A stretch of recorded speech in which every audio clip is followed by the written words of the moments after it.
Have you ever noticed how some people don't feel pulled toward noise, crowds, or constant movement? They feel most alive when the door closes, the world goes quiet, and they're finally alone with themselves. To the outside world, it can look like avoidance, but psychologically, it's something very different. Because people who love staying home aren't running away from life, they're running toward alignment. And there's a clear pattern behind it. Let me take you there. Here's the truth most people miss. Home-loving people don't have less life, they have more of it happening inside. And that inner life shapes who they become. First psychological trait, a highly active inner world. These people think deeply, imagine vividly, and feel intensely. Silence doesn't bore them, it activates them. When the outside world slows down, their mind speeds up. Ideas form, memories connect, meaning appears.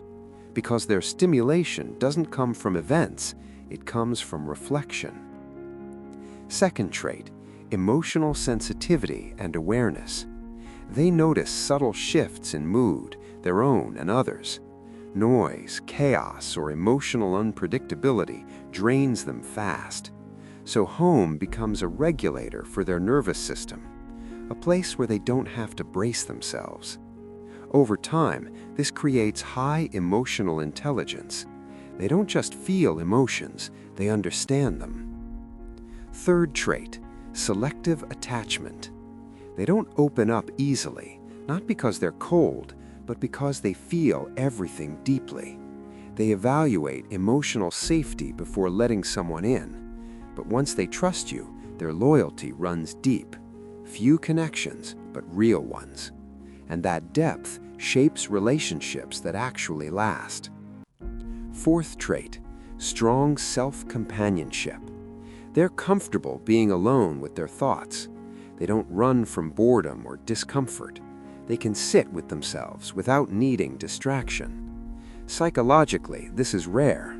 It builds self-trust, identity clarity, and inner stability. They know who they are and who they're not. Now let's talk outcomes, because this matters.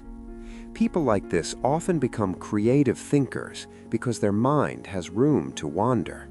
They become deep listeners because they aren't distracted by noise. They develop authentic relationships because they don't spread themselves thin. They gain clarity because stillness sharpens perception. And most importantly, they build a life that doesn't exhaust them. Yes, some of them learn to love home after disappointment, a betrayal, a burnout, a moment where the world felt too loud.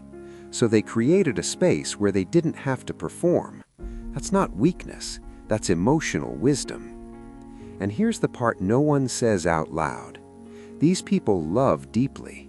They care quietly. They notice what others miss. They may not chase crowds, but they cultivate meaning.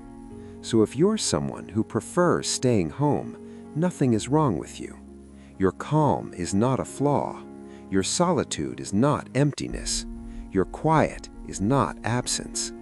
You are not avoiding life. You are living it with intention. And sometimes, that's the most powerful way to live.